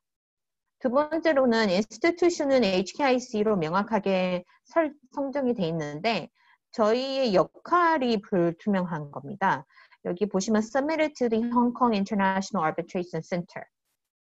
저희한테 케이스를 서미션을 했지만 저희가 중재인을 선정하는 역할만 할 것인지 아니면 중재 자체를 처음부터 끝까지 administra를 할 것인지 저희 역할이 확실하지 않기 때문에 이런 클라우스도 문제가 될 수 있습니다. 여기 세 번째는 어떤 규칙을 따라야 될지가 불투명합니다. In accordance with HKIC rules. 저희 룰들이 여러 가지가 있는데요. 저희 domestic 룰도 있고 international 룰에서는 2013년도, 2018년도 룰도 있습니다. 그리고 UNCTRA 룰도 아래서도 저희가 arbitration을, administration을 하고 있기 때문에 어떤 룰을 적용을 해야 될지 명확하게 해주시는 게 도움이 되고요. 지금 말씀드린 것처럼 버전도 많은데 여기에 보시면 어떤 버전을 이용해야 될지도 불투명하게 써 있는 경우가 있습니다. 이게 룰드마다 업그레이드 되면서 조금씩 대부분은 비슷하고 다 UNCTRA model law를 따라서 대부분은 비슷한데 이게 2013년도 거랑 2018년도 거랑 명확한 차이점들도 있습니다. 그렇기 때문에 그런 2018년도에 새로 나온 그 룰에 적용이 되고 싶은데 안 될 수도 있기 때문에 2013년도가 적용이 되면 이거를 명확하게 써주는 게 중요하다고 봅니다. 그럼 다음으로 이거는 실제로 저희 HKIC에 submission 된 케이스의 problematic clause인데요. In case no settlement can be reached, the case under dispute shall be referred to and finally resolved by arbitration in Hong Kong in accordance with arbitration rules of the Hong Kong International Arbitration Center. 이렇게 써놓고 brackets 안에는 SIAC이라고 rules라고 써놨습니다. 그래놓고 for the time being in force. 근데 이거는 time being in force가 이 계약서를 서명한 시점인지 아니면 dispute가 발생한 시점인지 아니면 이 케이스를 HKIC에 filing한 시점인지 그 시점에 따라 어떤 버전의 룰들이 적용할지도 다를 수 있거든요. 이것도 애매하고 The tribunal shall consist of one arbitrator to be appointed by Singapore International Arbitration Center. 이것도 만약에 HKIC에서 administration을 하는 거면 conflict라고 볼 수도 있겠죠. 이게 저희한테 이제 submission이 됐는데 추가로 이제 저희 변호사님들하고 이제 설명을 이걸 검토하기 전에 추가적으로 설명을 드리자면 이 케이스가 HKIC에 파일링 하기 전에 홍콩 코트에서도 싸운 적이 있습니다. 이 똑같은 케이스를 가지고 클러즈를 가지고 jurisdictional fight가 있었는데 그 케이스에서는 respondent 쪽에서 이제 자백을 했죠. SIAC rules라고 이 브래켓에 쓴 거는 타입보다 실수였다라고 이제 concede를 한 사례입니다. 그러면 그 information을 가지고 저희 parties position들을 이제 변호사님들께서 설명을 드리고 arbitrator position을 설명한 다음에 마지막으로 저희 HKIC에서 이 클러즈를 어떻게 결정을 했는지 다루었는지 이제 말씀을 드리겠습니다. 클레이먼트 변호사님께서 포지션 먼저 설명해 주시겠습니까? 네, 그 신청인의 입장을 대리하는 정경화 변호사입니다. 네, 제가 볼 때는 신청인의 입장에서는 다음의 사항을 고려해 볼 수 있을 것 같은데요. 먼저 이제 중재의 조항 내용 앞부분에 이제 합의 세틀먼트를 한번 시도를 해보고 만약 세틀먼트가 cannot be reached 하게 되면 the case under dispute shall be referred to and finally resolved by arbitration 이라고 정하고 있어서 최종적이고 구속력 있는 중재에 의해서 분쟁을 해결하고자 하는 당사자 의사의 합치는 존재한다라고 이제 볼 수 있을 것 같고요. 예, 그 다음 보시면 by arbitration in Hong Kong이라고 해서 중재지는 홍콩으로 정한이 명확한 것으로 보이고, 네, 중재기관으로 명시한 이제 홍콩 인터내셔널 아비트레이션 센터라는 이제 그 명칭 자체도 지금 현재 홍콩 국제 중재센터의 정확한 명칭에 해당하고요. 실제로 존재하는 기관이고, 그래서 기관 중재에 대한 합의가 있다라고 할 수 있습니다. 다만 이제 괄호 안에 SIAC rules라고 되어 있는데 이제 이 그 켈리 변호사님께서 그 홍콩 법원에서의 내용을 이제 미리 말씀해 주시기 전에도 저는 이제 HKIC로서의 오타라고 보는 것이 합리적이지 않을까라는 생각을 했었는데 뭐 홍콩 법원에서 그렇게 그 피신청인이 이거는 오타다라는 어떤 입장을 밝혔다면 특히나 더 강하게 그렇게 주장해 볼 수 있지 않을까라고 생각이 듭니다. 그리고 중재인의 숫자는 1명으로 합의했음이 명확하고요. 다만 이제 중재인 1명, 1인 중재인에 대한 양 당사자들 간의 합의가 없게 되면 아니군요. 여기에서는 그냥 그 싱가포르 인터내셔널 아비트레이션 센터라고 정해놨군요. 네, 그래서 1인 그 중재인 자체는 싱가포르 인터내셔널 아비트레이션 센터가 선임하는 것으로 그리고 싱가포르 인터내셔널 아비트레이션 센터라는 그 명칭도 정확하고 실제로 존재하는 기관 이어서 여기서의 시약은 중재인 선임 기관으로서의 역할만 수행한다라고 보는 것이 합리적이라고 생각됩니다. 켈리 변호사님.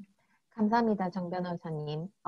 그러면 이제 리스폰덴 변호사님께서 답변해 주시겠습니까? 예, 리스폰던트의 입장을 저희가 대리할 김우재 변호사입니다. 지금 이제 이미 사실 그 법원 이제 절차에서 이제 이 부분에 대해서 이제 결정이 이제 났다고 말씀해 주셔가지고 제가 말씀드릴 부분이 이렇게 많지는 않아 보이는 하는데, 근데 만약에 이제 그런 법원에서의 이제 그런 뭐 판결이나 아니면 그 결정이 나기 전에 이제 피신청인 입장에서 만약에 다툰다고 하면은 지금 이 조항 자체는 이제 뭐 앞부분에 있어서 이제 홍콩이라는 그런 단어가 있고 finally resolved by arbitration in Hongkong이라고 그런 단어가 있기는 한데, 근데 사실 보면은 보다 중요한 그런 중재 합의의 이제 그런 내용들에 보면은 이게 그 기관에 대한 그 중재 규칙을 뭐로 이제 지금 홍콩의 HKIC 중재 규칙이라고 그 규정을 지금 하고 있는 것으로 보이긴 하나, 그 약자를 사실 지금 시약 룰스라고 지금 그 개념을 지금 내리고 있고, 그리고 그 다음에 보면은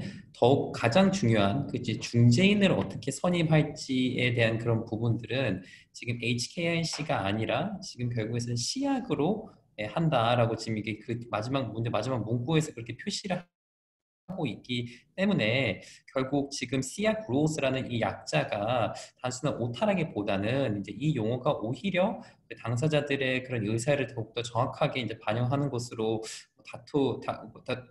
반영하는 것으로 볼 수가 있고, 그리고 그렇게 만약에 본다고 하면은 결국에는 이 HKIC로 이 중재 절차를 진행하는 것에 있어 가지고 당사자들의 합의가 정확하게 없었다, 정확하게 그 합의에 이르지 못했다라고 피신청인 입장에서는 주장하는 것이 가능하지 않을까 싶습니다. 감사합니다, 김 변호사님. 그러면 실제로 중재인으로 활동하고 계시는 박 변호사님께서 중재인 역할을 맡아주시겠습니다. 중재인으로서는 어떤 판정을 내릴 수 있을까요? 이거 중재인이 보통 거기까지 가진 않는데, 솔직히 말씀드리자면 이 조항만 지금 여기 나와 있는 조항만 보면 솔직히 이거는 이제 두 가지 이슈가 있는 건데, 하나는 어느 중재 규칙을 적용하느냐, 그리고 두 번째는 어느 중재 기관이 이 중재를 관리하느냐, 이제 그거 두 개인데, 보통은 아까도 말씀드렸지만 중재 규칙하고 중재 기관을 찢어 놓는 것이 좋은 프랙티스는 아닙니다. 근데 뭐 조항이 이제 이렇게 됐으니까 그러면 이제 찢어 놓는 것이 한번 고려해 볼 수 있는 거죠. 왜냐하면 어찌든 간에 중재 조항에서 가장 중요한 건 당사자들이 합의고, 그러면 합의에 따라서 그 합의 내용을 가능한 이제 살리는 것이 뭐 1차적으로 중요하고, 왜냐하면 나중에 집행에도 또는 취소에서도 문제가 되니까. 그래서 솔직히 말씀드리자면 아까 이제 뭐 중국 법원에서 나오는 이거 타이포였다 이 이야기만 없었으면 뭐 넘어가면, 그러면 저도 약간 드는 생각은 이거는 당사자들이 중재 규칙은 홍콩 중재기관 중재 규칙을 적용하기로 했는데 관리는 시약에서 했으면 좋겠다라는 쪽으로도 보이기는 해요. 왜냐하면 특히는 이제 어포인트먼트가 시약에서 하고 있으니까 그 중재인 어포인트먼트. 근데 반대로 이제 또 볼 수 있는 거는 시약에서는 어포인트먼트만 하고 나머지는 다 홍콩 중재기관하고 홍콩 중재규칙에 따라서 한다. 이렇게도 해석할 여지가 충분히 있다고 저는 생각합니다. 저는 솔직히 그 가로 안에 시약 룰스는 그렇게 중요하다고 생각 안 해요. 왜냐하면 그거는 이제 가로 안에 있는 거고 그 어떻게 보면 그 저기 그 약어니까 그 뭐 약어를 뭐라고 하든지 사실 또 뭐 할 말이 많으니까 그래서 그렇게 제가 보기에는 두 옵션이 있다고 생각돼요. 솔직히 말씀드리자면. 근데 아마도 지금 제가 이해하기로는 이거 홍콩 중재기관에서 진행하시고 시약에서 그냥 어포인트먼트 한 케이스이죠? 켈리 변호사님. 네네, 네, 결론은 제가 이제 설명을 드리겠습니다. 이제 너무 현명하신 중재인께서 말씀하신 것처럼 두 가지 이제 옵션이 있긴 한데 말씀하신 것처럼 가로로 된 거는 이제 respondent 입장에서 벌써 타이포라고 설명을 시인을 한 적이 있고 그리고 이제 arbitration rules of HKIC라고 Hong Kong International Arbitration Scene.라고 써 있기 때문에 저희 HKIC에서 administration을 하는 걸로 진행을 했습니다. 다만 여기 보시면 shall consist of one arbitrator to be appointed by Singapore International Arbitration Center. 이것도 참 명확하게 써 있기 때문에 저희가 이 사례 전에는 그래 본 적이 없지만 이 사건에서는 박 변호사님이 말씀하신 것처럼 최대한 party autonomy, 이제 party 당사자들이 합의한 이 조항을 따르기 위해서 저희가 처음으로 시약에 컨택을 해서 이런 조항이 있는데 거기에서 중재인 한 명을 선임하는 게 어떻겠냐. 다만 선임 절차는 시약에서 하되 절차 자체는 이제 HKIAC 룰을 따라야 된다라고 설명을 하고 그 합의를 봐서 시약에서 어포인트먼트 자체는 진행을 했습니다. 그래서 추가적으로 이제 말씀을 드리자면 이제 HKIC에서 administration을 할 때 만약에 이게 좀 다르게 써 있어서 in accordance to be administered by Hong Kong International Arbitration Center under the SIAC rules. 만약에 이렇게 다르게 써 있었으면 저희는 진행을 못합니다. 그 이유는 HKIC나 다른 인스티튜션에서는 다른 SIAC 룰이나 뭐 ICC 룰로 administration을 진행을 안 하고 있기 때문입니다. 근데 여기에서는 이제 HKIC 룰로 진행을 하되 이제 시약에서 어포인트먼트만 하는 걸로 저희는 이제 결정을 내렸고 그렇게 진행을 했습니다. 그래서 이제 파리들도 이제 당사자들도 그거에 큰 문제를 이의제기를 하지 않아서 그렇게 진행을 했고 jurisdictional issue를 이제 좀 avoid한 상황인데 만약에 이게 avoid를 못한 상황이면 jurisdictional issue 갖고 또 다시 법원에 가서 싸워야 되고 문제가 발생하면 비용적인 거랑 시간이 문제가 많이 되겠죠. 여기는 이제 HKIC 모럴 클래스를 제가 올렸는데 다른 변호사님들께서 발표하시면서 많이 사용을 해주셨기 때문에 이제 넘어가고 이제 다음으로는 이제 Q&A 세션으로 넘어가 보겠습니다. 질문들을 많이 보내주셔서 너무 감사하고요. 지금 보면은 보이시는지 모르겠지만 저희 질문들을 진행을 하면서 변호사님들께서 답변을 해주신 것들이 많습니다. 근데 이제 다른 참석하신 분들도 똑같은 질문이 있을 수 있으니 제가 다시 한번 읽고 질문을 읽고 답변해 주신 변호사님들께서 다시 verbally 좀 설명을 해주시면 감사하겠습니다. 첫 번째 질문은 중재지와 기관 규칙을 다르게 설정하고자 할 때 어떻게 language를 유의해야 하는지요? 예를 들어서 seat of arbitration은 런던, 절차는 시약 룰즈를 따르고 싶은 경우입니다. 질문 너무 감사합니다. 근데 다음에는 HKIC도 좀 고려해 주세요. 그러면 김우재 변호사님께서 너무 좋은 답변을 자세하게 써주셨는데, 김 변호사님 혹시 다시 이거를 좀 더 verbally 설명을 해주실 수 있을까요? 아, 예. 저희가 뭐 이런 경우는 이제 가끔씩 이제 보게 되는 것 같습니다. 근데 이제 뭐 계약 문구를 이제 중재치와 이제 뭐 중재 규칙을 이제 다르게 하는 거에 있어서는 이제 중재치는 뭐 seat of arbitration이고 또 중재 규칙은 이제 어떤 뭐 rules라는 이제 용어를 쓰기 때문에 각각을 이제 어떻게 정한다라는 것을 정확하게 이제 그 계약 문헌에 있어서 특정을 하면은 이제 계약적으로 예, 그 용어적인 측면에서는 큰 문제는 없다고 생각이 됩니다. 그리고 말씀드린 바와 같이 이제 중재 규칙과 이제 중재지가 뭐 다른 그런 달리 이게 다른 지역을 기반으로 이제 정해지는 것은 이제 상관이 없기 때문에 그 부분은 크게 유의할 사항이 많지는 않다고 생각이 되는데 근데 이제 제가 답변을 드린 바와 같이 오히려 좀 이제 실무적으로 조금 유의할 사항은 이제 만약에 중재 규칙을 이제 중재 규칙은 이제 뭐 시약으로 하는데 중재지를 이제 뭐 런던으로 한다라고 하면은 사실 그게 이제 기관 중재를 하는 경우에 있어서는 그 중재 기관을 이제 일단 정해야 되는데 런던을 중재지로 삼는다고 하면은 이제 뭐 ACIA가 이제 주로 중재 기관이 될 가능성이 꽤 높아지는데 근데 이제 그런 경우에 있어가지고 이제 뭐 HKIC 같이 이제 다른 중재 기관의 규칙을 이제 사용해가지고 중재 절차를 이제 진행하고 administer 하는 그래서 좀 개방적인 그런 중재 기관도 있는 반면에 또 그렇지 않는 그런 중재 기관들도 좀 있습니다. 그래서 이제 현실적으로 계약적으로 하는 건 이렇게 문제가 없는데 현실적으로 어떤 타 중재 기관을 해서 그런 다른 중재 기관 규칙을 사용해가지고 중재 절차를 진행하는 것이 가능한지는 예, 그거는 실무적으로 한번 이렇게 정하기 전에 한번 확인해 볼 필요는 있다고 생각이 됩니다. 네, 감사합니다, 변호사님. 혹시 정 변호사님이나 박 변호사님 추가로 말씀하실 부분 있을까요?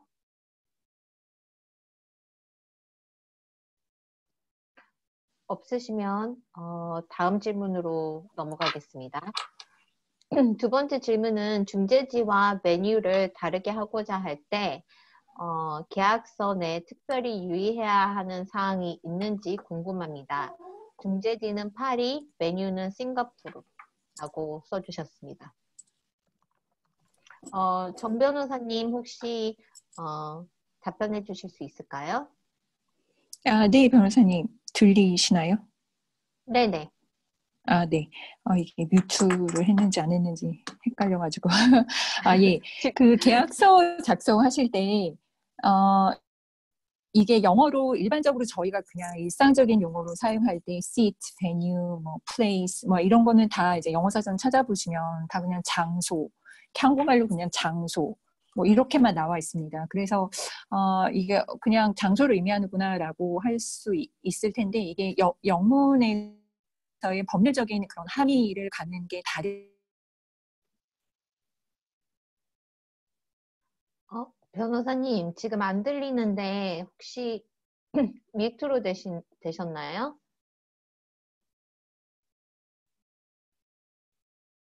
정 변호사님 지금 안 들립니다. 그러면 김우재 변호사님께서도 이 질문에 답을 해주셨는데 먼저 정 변호사님 돌아오시기 전까지 답변을 좀 해주시겠어요?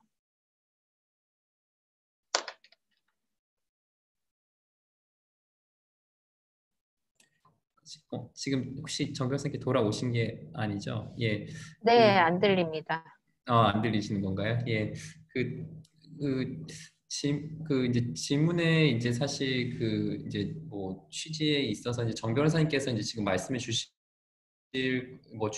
그런 이제 취지라고 제가 이해가 되는데 이제 결국에는 이제 그 중재 조항에 있어 가지고 이제 중재치와 뭐 중재 규칙, 중재 기관을 이제 규정함에 있어서 그 용어를 이제 그 국문으로 이제 표시하는 것과 또 그거를 정확한 영문으로 표시하는 거에 있어서는 이제 항상 약간 유의할 점이 좀 있다고 이제 생각이 됩니다. 저희가 이제 발표 과정에서 이제 seat, 뭐 menu, 뭐 rules, 뭐 이런 여러 가지 용어를 이제 말씀을 드렸는데 사실 그런 용어들이 이제 실제 계약을 이제 협상하거나 그런 합의하는 데 있어서는 좀 반영이 좀 안 되는 경우들도 좀 있는 것 같습니다. 그게 이제 혼용되는 경우도 저희는 자주 보고요. 그래서 이제 그런 경우 그렇지 않게 사실 이 부분은 이제 간단한 검토로도 저희가 이제 짚을 수 있는 부분이기 때문에 도움을 받고 또 이제 그 계약을 체결하기 전에 다시 한번 확인하는 게 이제 중요하다는 그런 생각을 하고 있습니다.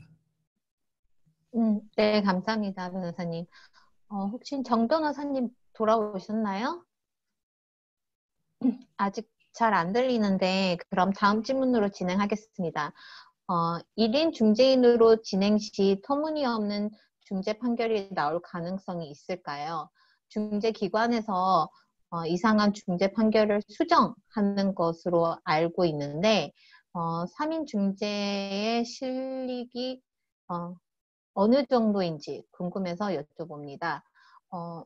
이제 박 변호사님께서 이걸 답변해 주셔서 박 변호사님께 다시 이제 부탁을 드릴 텐데, 박 변호사님께 넘기기 전에 저희 중재기관에서의 설명을 드리자면, 저희는 1인 중재인 판정도 받고 3인 중재인 판정도 이제 검토를 합니다. 근데 그 판결을 받았을 때 저희가 검토를 하고 이제 당사자들한테 이제 넘기는데, 거기에서 문제가 발생할 때는 이제 중재판정부에 다시 돌려보내서 수정을 하라고 이제 하는 절차가 있긴 합니다. 근데 그 절차에서 저희가 제일 중요시 보는 거는 뭐 타이포라던가 grammatical error이라던가 아니면은 뭐 퀀텀 쪽에서 이제 계산이 잘못됐다던가 이런 테크니컬한 grammatical한 부분을 검토를 하지, 저희가 그 판결을 보고 merits, 이제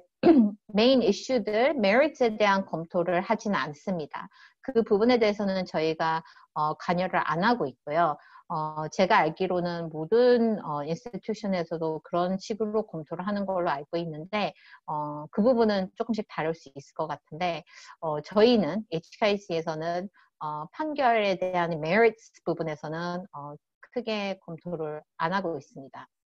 관여를 안 하고 있고, 1인 중재인하고 3인 중재인 둘 다 저희가 이제 어포인먼트를 할 때 HKIC에서는 어포인팅 커미티가 있습니다. 거기 어포인팅 커미티에는 이제 저희 세계적으로 이제 국제 중재 분야의 엑스퍼티스를 갖고 있는 변호사님들이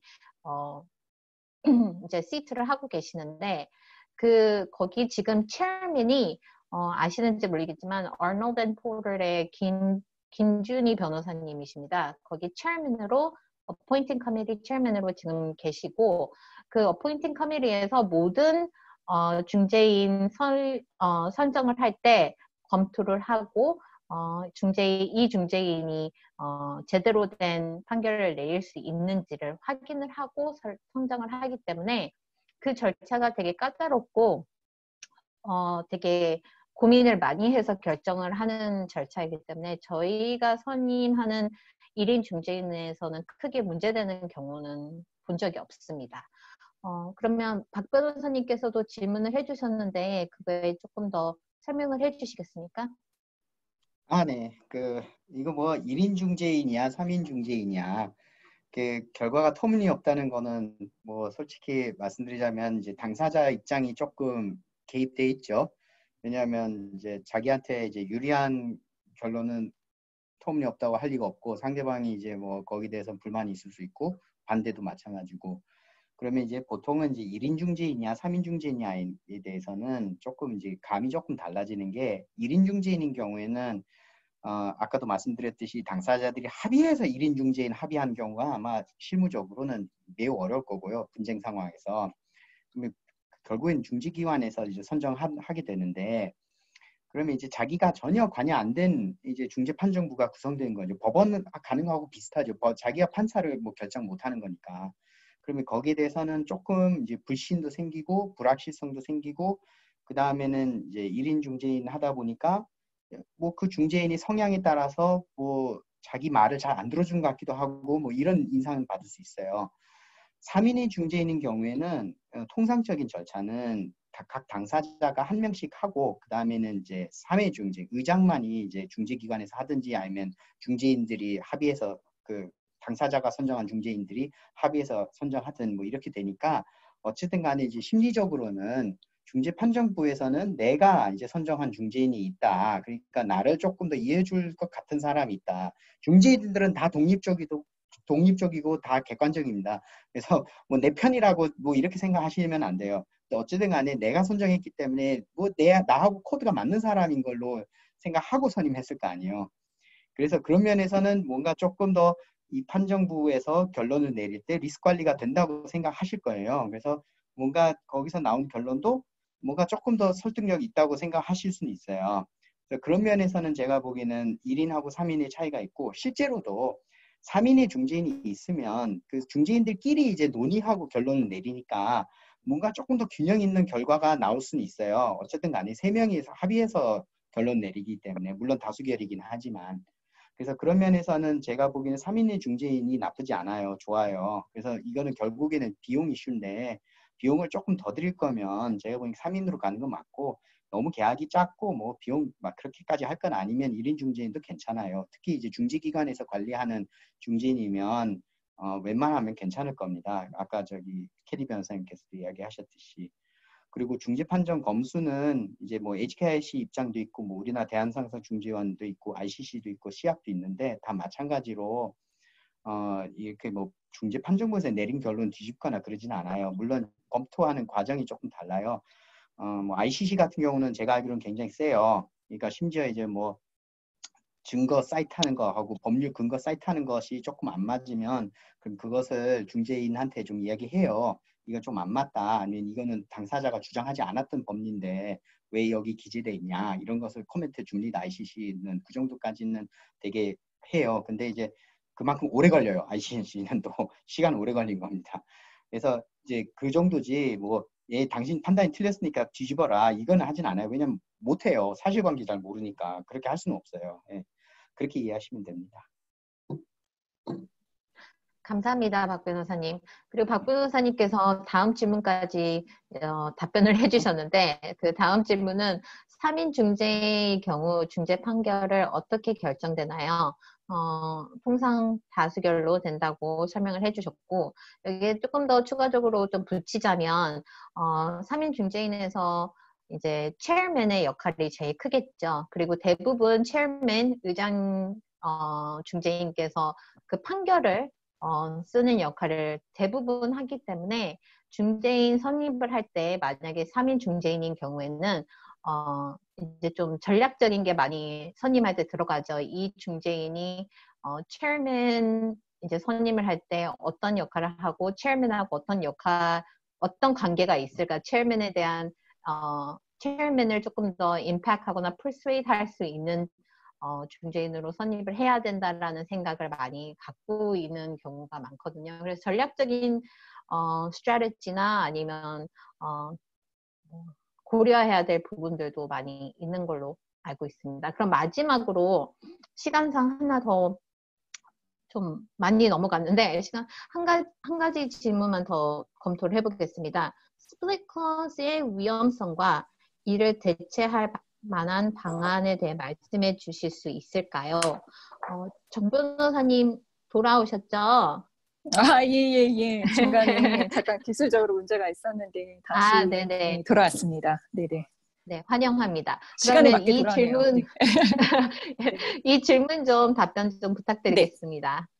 네, 알겠습니다. 그러니까 스플릿 클로즈라는 거는 일단 일방이나 쌍방한테 그러니까 예를 들어 뭐 A라는 당사자 나는 이 사건 계약에서 문제가 생기면 소송으로 한다. B는 나는 중재로 한다. 그렇게 이제 정하거나 뭐 분쟁의 경우를 나눠서 그렇게 정하거나 이렇게 하는 경우가 이제 유효한가 그런 문제인데요. 그러니까 그런 선택권을 일방한테 줄 수도 있고 쌍방한테 줄 수도 있고요. 그 경우에 따라 각국의 입법례가 조금씩 다릅니다. 그래서 영국이나 뉴질랜드, 홍콩에서는 스플릿 클로즈여도 상관없다, 괜찮다. 이것은 이제 중재 합의로서 유효하다라는 입장이고, 미국에서는 쌍방한테 모두 선택권이 없게 되면 유효하지 않다. 그러니까 공평하게 쌍방이 모두 선택권이 있어야 한다라는 입장이고요. 중국 법원 같은 경우에는 이건 문제가 된다라고 해서 집행을 거부한 사례가 있습니다. 그래서 이렇게 그 판정 자체를 나중에 집행할 국가의 입장에 따라서 스플리트 클로즈가 유효하지 않을 수도 있기 때문에 이거는 결국 나중에 중재 그 판정문의 집행 가능성하고도 연결이 되니까 이걸 반드시 해야 되는지 여부 자체를 좀 염두에 두고 나중에 협상하실 때 고려하시는 것이 좋지 않을까. 그러니까 아예 그 방지하는 방법은 그냥 하나로 정하시는 거겠죠. 분쟁 해결은 이 사건 분쟁 해결은 소송으로 한다. 내지는 이 사건 분쟁 해결은 중재로 한다. 라고 일반적으로 하시는 방법이 있겠습니다. 네. 너무 감사합니다, 변호사님. 제가 마지막으로 말씀을 드렸는데 한 가지 추가 질문이 들어왔는데 빨리 답변해드리면 될 것 같아서 실무상 3인 중재인과 1인 중재인 구분하는 분쟁 액수의 경험 즉 rule of thumb 알려주시면 감사하겠습니다.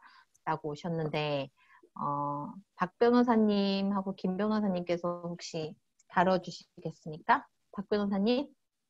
네, 알겠습니다.